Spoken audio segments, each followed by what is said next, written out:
Y'all, is that registering? 1619. All of it. All the wars that's ever been fought. All the everything. From the beginning to today. Yeah. Yeah. So it'd be like 1619. Yeah. With Velociraptor, Mr. Brachiosaurus, Mr. Bronchus. Tyrannosaurus Rex, all them guys. Let me move. I gave y'all too much. Y'all, I'm losing y'all. Come on now. This could be basic, but y'all don't want basic. This is advanced contemporary studies, right? All right. So the patriarchal age, heads of the family ruled. We find something in the book of Hebrews that tells us about that. God who at sundry times and in diverse manners, different ways, spake in times past unto the fathers by the prophets, hath in these last days spoken unto us by his dear Son. So God did speak in different ways back then to people. That's important, y'all. That's important. Very important when you start to study history. You start to find out, well, how did they know what they know? Remember, y'all didn't forget it? I told y'all there's this guy that existed called Melchizedek. Did y'all forget that? And I told you before he ever met Abraham, he was the king of a city called Salem. And not only that, he was called by Moses and those who wrote the book and by Abraham a priest of the Most High God. And then if you get to the Hebrews, it's going to tell you that Christ is a priest after the order of, come on y'all. Come on y'all. So the patriarchal age and God who at sundry times and in different manners spoke to people. I don't know who all, we know who he spoke to in the book, but this priest, this high priest, this king of Salem. By the way, if you ain't catch on, Salem is Jerusalem. Jeru came here later. It is the same city that Melchizedek was over. You go and look it up. And this is before there was ever a Sinai, ever a Moses, and before Abraham is ever known to be who he's supposed to be. All right? That's important, because let me tell you what I just told you. I don't want y'all leaving there guessing not too much. I just told you that God was in communication with people before Abraham. Right, yeah, you did. But I didn't just tell you that. If you go read, It's in there. and that's something we often overlook. Because we think it starts with Abraham. No, a certain movement started with Abraham. But people knew God, and God knew people before that. How do you know that? That's blasphemy. No, the Bible says there was this guy named Melchizedek. He was a king of Salem. And he was a priest not of a god, not of Baal, not of Ashtaroth. He was a priest of the Most High God. And Abraham paid tribute to him by giving him, look at that, a tenth. A tenth of what? Where did this tenth thing come from? God was talking to somebody. Yes. And they weren't Hebrews. Oh, man. All right. There was no written law in the patriarchal age that we know of or will acknowledge for this class. God spoke to man directly in various ways, dreams, angels. We got Genesis chapter, let's look at Genesis 3:8. It's not 8 o'clock yet. We got about 5 more minutes. Look at that. Look at Genesis 3:8. I'm just curious. I can't remember exactly what I have there. 3:8. Genesis 3:8. God spoke to man directly. He did it in various ways, dreams, visions. Don't you find it interesting, y'all? All right, now check this out. Dreams, visions. Let's do this for advanced thinking. Y'all remember this guy named in this place? And say Jacob was wrestling with somebody. Come on, y'all. He was wrestling. Who was he wrestling with? Angel. Jacob. Oh, Jacob. He's wrestling. Go ahead and check it out. Now, you know, yeah. You go back and look. Either way, you take, but it wasn't Satan as we know Satan is. Angel. Let's downgrade to an angel because that'll work. Watch this. What angel are you gonna fight? And when?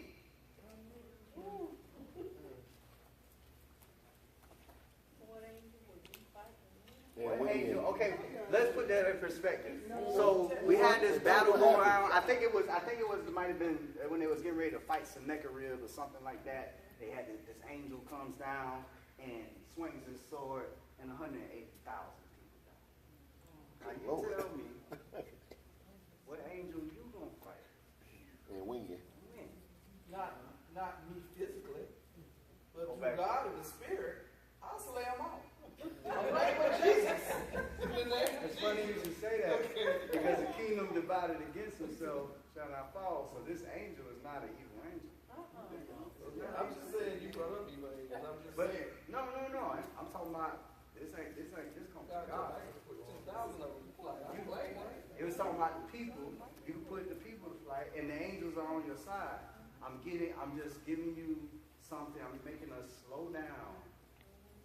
Look at stuff that we say, Right. have read, have heard, but we are on autopilot. Not process. What angel, okay, are you going to fight? And when? What angel? All right, let's put it in more perspective. Abraham sees these three guys coming down the road. He said, hey, y'all want something to eat? Yeah, we want something to eat. What you here to do? Man, we finna destroy the city. All three of y'all? Just three of y'all. Y'all finna destroy the city? Well, I'm not going to even ask you that because I know who y'all are. Right. And so it ain't got to be but one of y'all. Three of y'all, city. So these are angels. They eat. They can eat. They can eat. And Jacob going to fight one and win?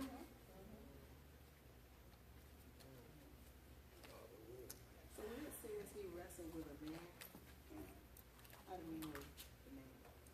You got to read the whole story. I read that whole story. When you read the whole story, you'll see he wasn't just any man. The men that came there with Abraham, they looked like men. Right. They ate, they did all of that. So I'm just getting you to think, though, and we'll maybe go Sunday a little deeper into it. I didn't expect to bring that story up, but I figured it would do good that you see that you got to slow down, look at what you're looking at. The Mosaic age, governed by the Ten Commandments law, 10 Commandments were given to the nation of Israel, and we see it there. Then we have the Christian age, and you have it here. It started after Christ's death. There are the scriptures for it. The Church of Christ was established during this age in Acts chapter 2. That's when we see the birth of the church. The law, we are under today is the New Testament law. We have a Bible for that. How do I put that? Well, here's something simple, right up in there to know about the law and how it came. The little things that we say that can easily get us thrown off of who the real people of God are, what we're going through, and just look past it. So turn your Bibles to Jeremiah 31:31. I'll use this right up in here since we're doing advanced stuff.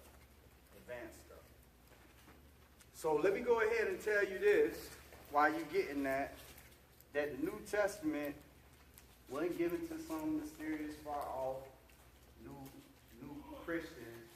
The New Testament was given to Israel. That's what the Bible says. 31. So, because we sometimes will forget and without putting this in perspective and wonder what this means, because we start acting as if, oh, no, it's given to the church. Well, you have to understand what the church was in the beginning. The church was the people before he died. Go back and read Hebrews. So the church, that was the people in the wilderness. So the New Testament was not, it wasn't like God was looking at the Hebrews over here and say, you know what, y'all don't never listen. I'm going to take this over here and give it to these people. That ain't what happened. That ain't what the Bible said. It was given to them. Everybody else came in later or into it. I ain't talking about who the people are yet. I already done gave you some clues though. But what Jeremiah 31:31 say? Behold, the days come, saith the Lord, that I will make a new covenant with Read the it house slow. of Israel. Whoa. See that? I won't miss it.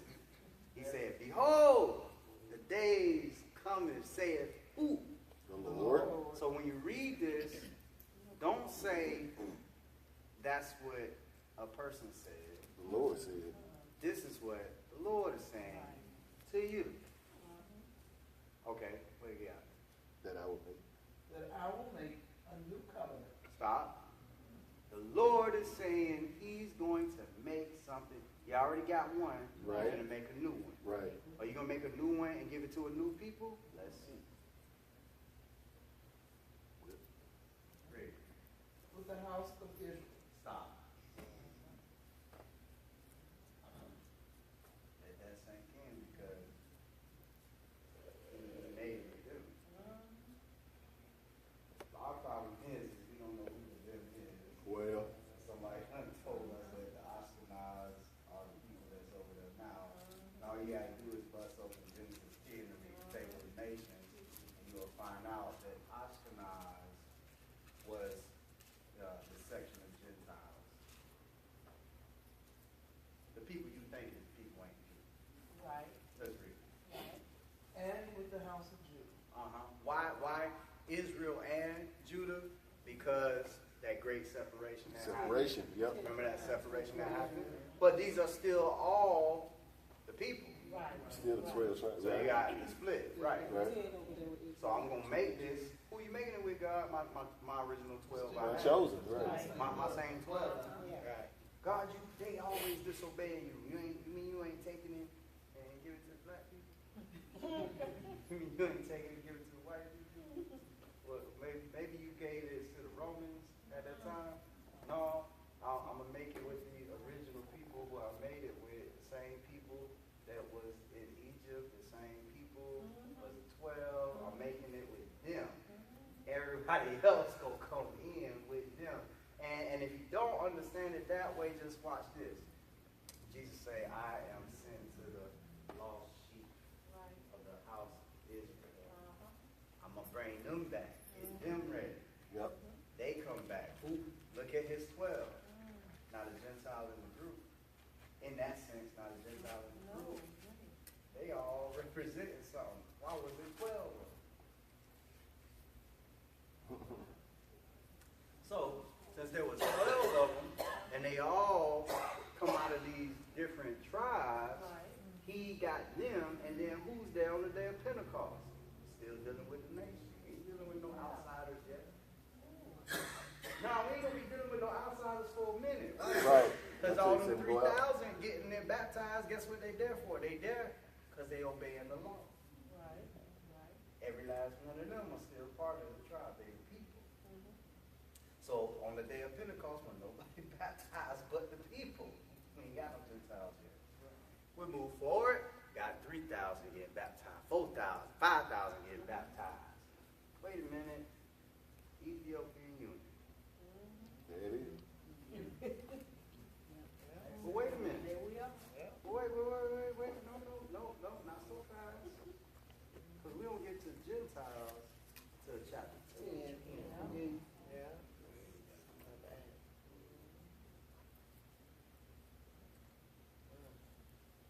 I gotta let that one marinate. Y'all been saying this before.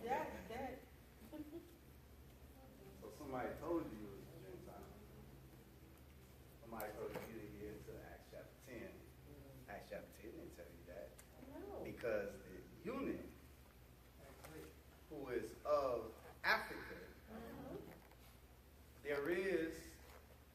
still no indication. As a matter of fact, we know that he's part of the people. We still ain't got to the shit's house yet.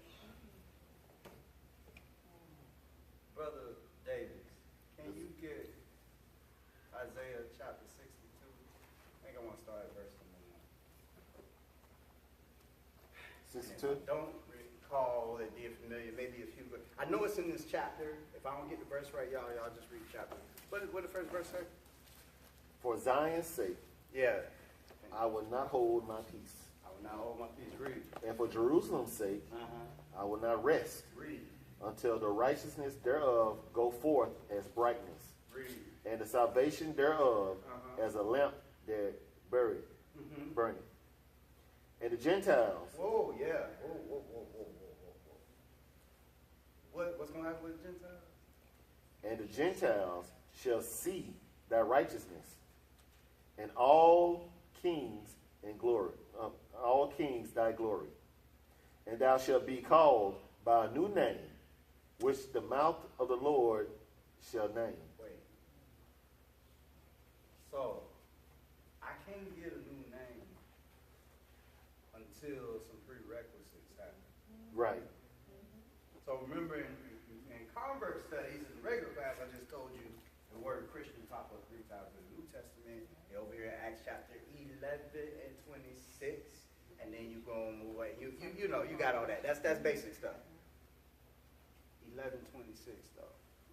So the prophecy says, righteousness is gonna go forth, it's gonna shine bright, and you'll get a new name, but you ain't gonna get that name until the who see the righteousness? Until the Gentiles see the righteousness. Now, the Gentiles weren't the people in Acts chapter 2, because they ain't got a new name yet. Right. Couldn't have been the Ethiopian eunuch. He couldn't have been a Gentile. Because they ain't got a new name yet. After we passed Cornelius, what happened in Acts 11:26? Oh, how about that? You got a new name. So I just wonder who these Gentiles are that everybody talks about. I know who ain't people. Don't look at me and tell me who I ain't, because I know who I am. Somebody don't know who they are. Let me see. As we close, validate some of that. It was known then. It's no secret. Just like I told you in the intertestamental period dealing with the book of the Maccabean history, in chapter 3 around verses 46 and 48. It's no secret because in Revelation chapter 2 and 9, and Revelation 3 and 9, it says, you know what? There's a lot of people walking around saying they're Jews in there. So I'm not saying something boring. I'm just saying something you probably didn't see. Because it's always been there. So when they start talking about who the people and fight for the people and Israel, rah, rah, rah. Nah, man. Because them ain't the people. Them is not people. Now, when you come into the Christ, when you come into the Most High, when you come to the church, Galatians tells us, if you be Christ's, belonging to Christ, then are you Abraham's seed. And that grafts you into the people. So everybody is accepted, it can come into the people. So I'm showing you the difference between grafted in and natural line. Natural line, y'all just go look in the mirror. Grafted in, look out here, you'll see it. Did y'all hear what I just said? So the Bible lets you know that Ethiopian eunuch was not a Gentile. Watch this. He was not a proselyte either, carry on. No, he was not a Gentile. The Gentiles don't come into the church until after Acts chapter 10. Need further validation? What was the fight in Acts chapter 10? Hey, Peter. Lord, I ain't never touched nothing unclean. What I cleanse, call not thou unclean. What you doing? What you saying? Because you don't deal with Gentiles right now. So I wonder what Peter was. And Paul. And the other 12 brothers following around his brother. I hope y'all convert studies, not just regular new convert studies. So, the quick review. You got the patriarchal age from time of Adam up to Moses in Acts chapter 20. You get to Moses. He gives the law on the mountain, and that takes you all the way up to the time of Christ. From the time of the beginning, the most genetically dominant man, Adam, you know what he was like, you know what he looked like. We get to this time period where Joseph's there in Egypt. He looked just like the Egyptians. He's second in command. His brothers come, they don't even recognize him. Why they don't recognize him? Because he looked like everybody else around there, and he has his priestly guards and everything. If he looked like the people that we're told the people are today, he would have immediately been seen for who he was. That's not the evidence that we find in the Bible. Moving forward. And as we move forward from that point, they're enslaved. Moses comes, he gets off the mountain, he breaks the tablets. He has to write those tablets again in something that's still written in stone today. And as he writes those laws, he gives those laws to the people, and they go forth, and we know all the drama. Christ comes through the line, and Jeremiah at some point before Christ said, here's what the Lord says. He's going to make a new covenant with the house of Israel and with the house of Judah, with his people. He's going to make a covenant with his people. And when he does that, it'll go forth. And then we get to Acts chapter 2, 3,000 other people, men, male people, come out of their lands there to the day of Pentecost. Why? Because they were keeping the law that came off the mountain. It said they had to go. So they kept that law, got that to Jerusalem, got baptized, went back, but they still Israel. They ain't got a new name yet. So they baptizing people still. Get to the eunuch, he coming up there for another worship day. He get baptized, Philip goes and joins himself unto the eunuch. It never says anything about him being a Gentile. It never says anything like that. It just says where he was from, what kingdom he was serving, and what his ethnicity was. And if you really dig deep and you type in Ethiops or Ethiopia in your concordance, and you will find the Most High saying, are you not like the children to me? So what that mean? Say if you wasn't a Gentile, you was a Jew. So how I'm listening. how that play out? If you wasn't a Gentile, you was a Jew. What that mean? It means just that. If you ain't a Gentile, you a Jew. So everybody was a Jew. The problem, that's the problem. That's the deception right there. You don't know who you are. All I know is I'm black and my name's Sam. I'm a Christian, you know that.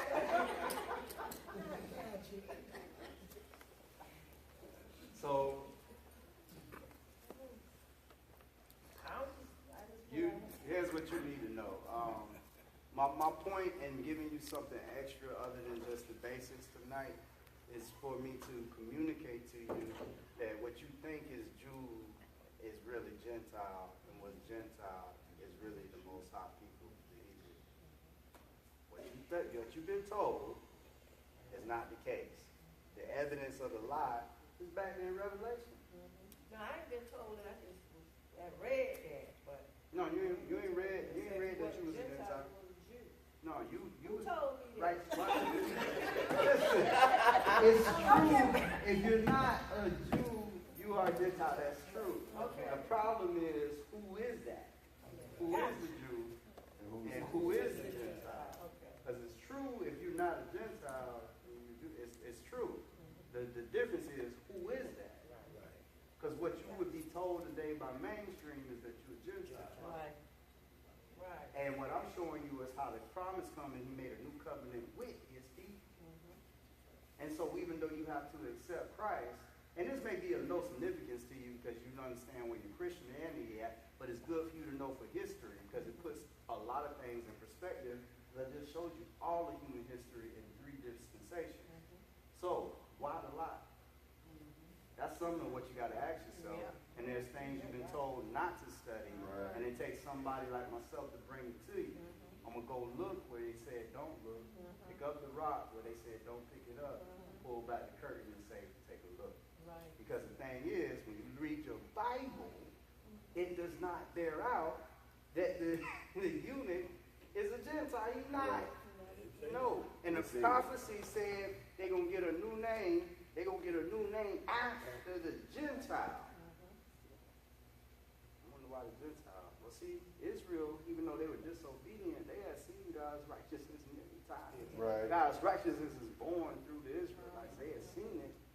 So when the world see the righteousness, when the Gentiles see it, after the centurion, after Acts chapter 10, then you find Paul over there preaching, talking to King Agrippa. Agrippa say, you know what, almost adversaries me to be a Christian. In other words, then they carry this new name. Came after the Gentile came in. Not after the eunuch came in, because the eunuch was not a Gentile.